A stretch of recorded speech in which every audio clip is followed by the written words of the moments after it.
All right, one of the questions that's always coming up, in fact, it's a question we're going to have to deal with right at the very beginning, because as a Christian, everything I'm going to say has to come from this book, the Holy Bible. I have the New International Version. Now, Muslims are always claiming that this book has been corrupted. They're always saying we have changed it, we have manipulated it, we have uh, added to it, taken away from it. And I don't know of any Muslim yet, in all my 25 years of experience, that has been able to show me when and where we have corrupted it. That's the first question I ask: when and where? Now, usually they don't know. So let me help. Let me help those Muslims who are out there to come up with a way of answering that. And the first thing I'm going to say is, let's take the 7th century, the time that this book, this is the Quran here, Quran, Bible, right? These are the two books of the faith. I always make sure my Quran is a little bit smaller than my Bible to show you which one I think is more important. Now, according to Muslims, this book was compiled in the 7th century. So was this book, the Bible, corrupted before the time of the 7th century or after the time of the 7th century? Now, you're going to tell me it's corrupted before. If that is the case, go back to your own book. Go back to the Quran and go back to these references. And I'm going to give you them in numbers. Surah 10, Ayah 94. That means book 10, verse 94.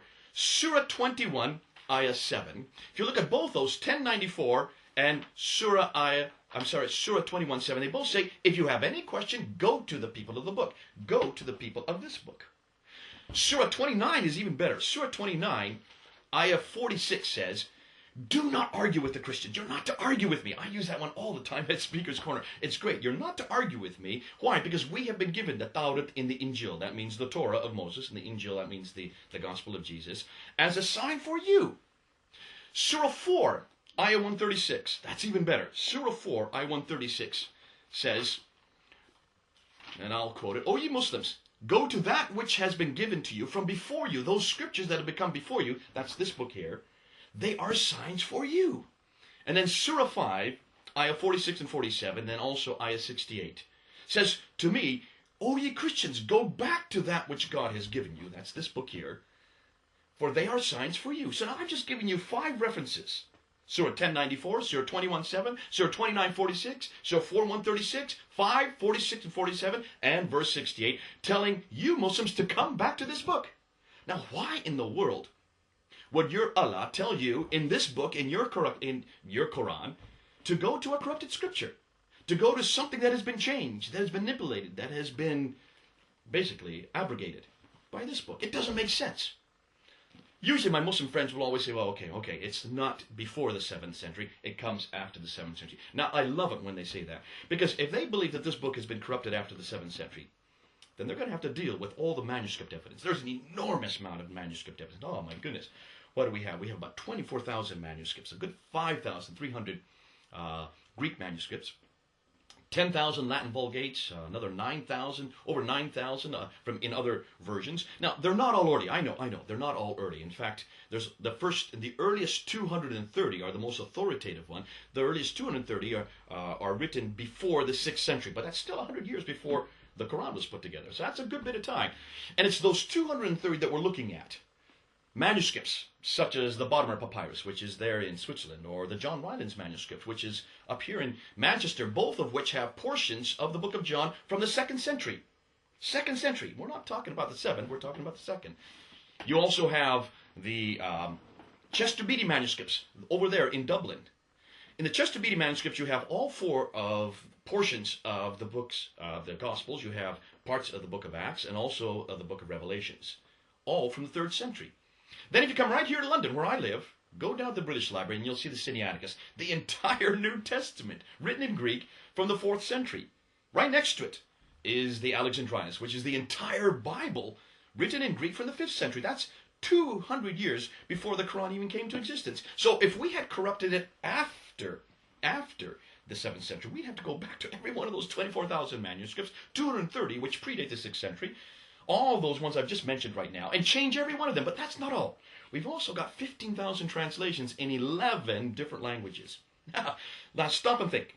We'd have to go back to every one of those 15,000 in all 11 languages, change every one of them, not know anything about it, and certainly not anybody else know about it. Then we've got about 2,135 lectionaries written in the 6th century. These are liturgy that was taken straight out of Scripture and was taken and was used in the church services, the worship services of that time. But we got something better than all of that. Forget about the manuscripts. Forget about the translations. Forget about the lectionaries. We got something even better than that. And that's the early church fathers' quotations. The early church fathers were the guys that led the church. And what they did is almost immediately they saw that there were all these controversies, these people who were writing against the Bible, writing against what was written in the Gospels. And what they did is a very clever thing. Rather than sit there and argue against each one of them, like I'm doing right now to you sitting there and watching this, rather than just argue against them, they just quoted the Bible. They just quoted the New Testament. Because that was the best, basically the best authority they had.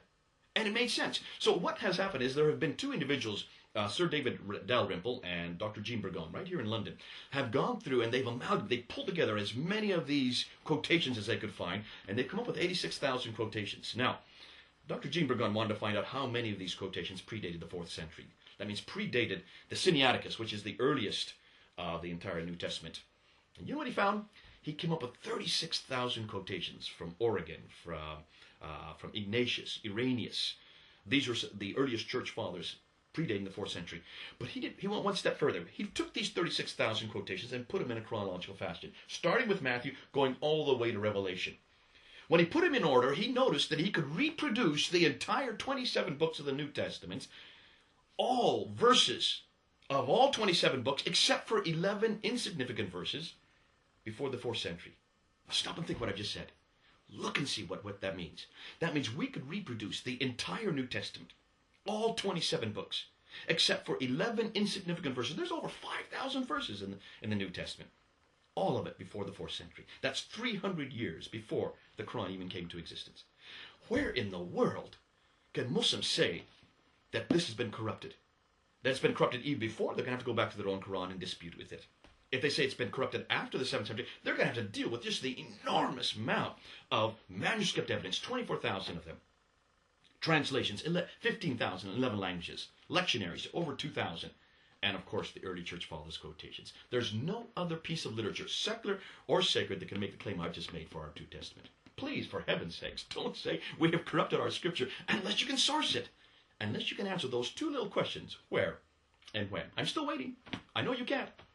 And that's the great thing about the New Testament. I know it's authoritative. I know it has not been corrupted. Thank God that He's given this kind of authority that we can stand on.